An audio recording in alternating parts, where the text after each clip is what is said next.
Halo jiwaku, selamat datang kembali di i5 Channel.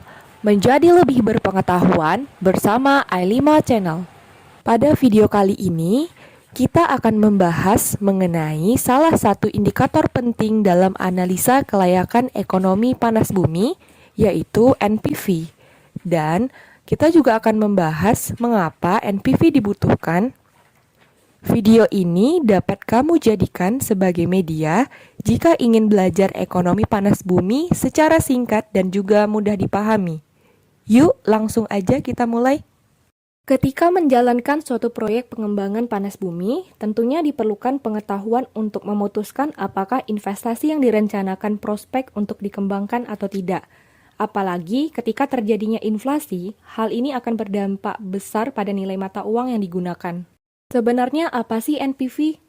NPV atau singkatan dari Net Present Value merupakan selisih antara nilai kas masuk masa sekarang dengan nilai kas keluar masa sekarang selama periode waktu tertentu. Pertanyaannya adalah, mengapa perlu ada NPV?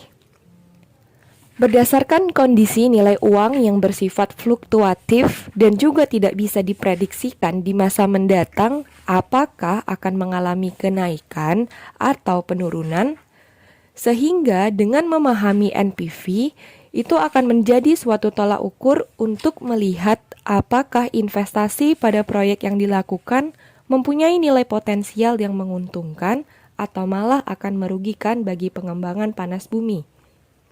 Bagaimanapun, NPV dapat digunakan untuk menentukan nilai bisnis, keamanan investasi, proyek modal, usaha baru, dan lain sebagainya yang melibatkan nilai arus kas. Bagaimana sih cara menghitung NPV?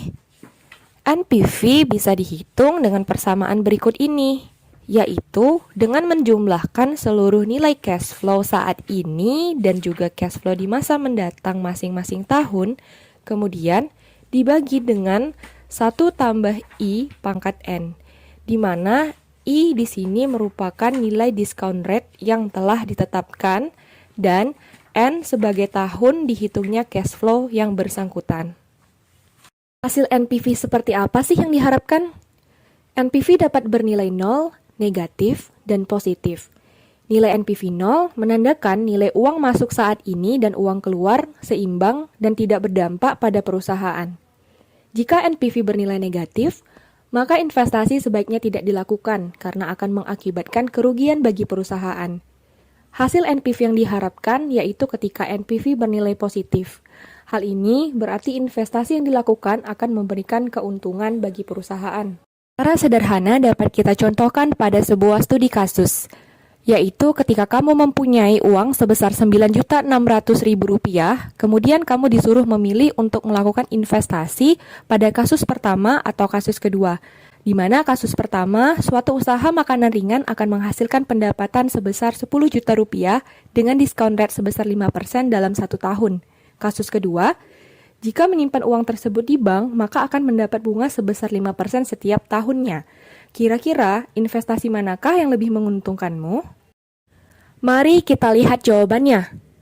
Hasil cash flow kasus 1 akan diperoleh sebesar Rp10 juta setelah 1 tahun usaha, maka untuk menganalisanya, nilai tersebut dengan diskon rate sebesar 5% selama 1 tahun dapat kita bawa ke masa sekarang, dan diperoleh hasil perhitungan NPV sebesar Rp9.523.810.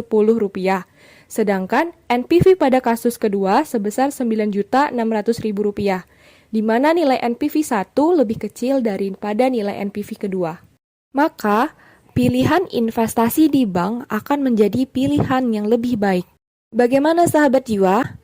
Setelah mendengarkan penjelasan video ini, pastinya kalian menjadi semakin penasaran bukan untuk belajar tentang materi ekonomi panas bumi lainnya. Tonton terus video-video i5 untuk belajar lebih lanjut dan komprehensif hanya di Jiwa Sistem. Sampai jumpa di video lainnya.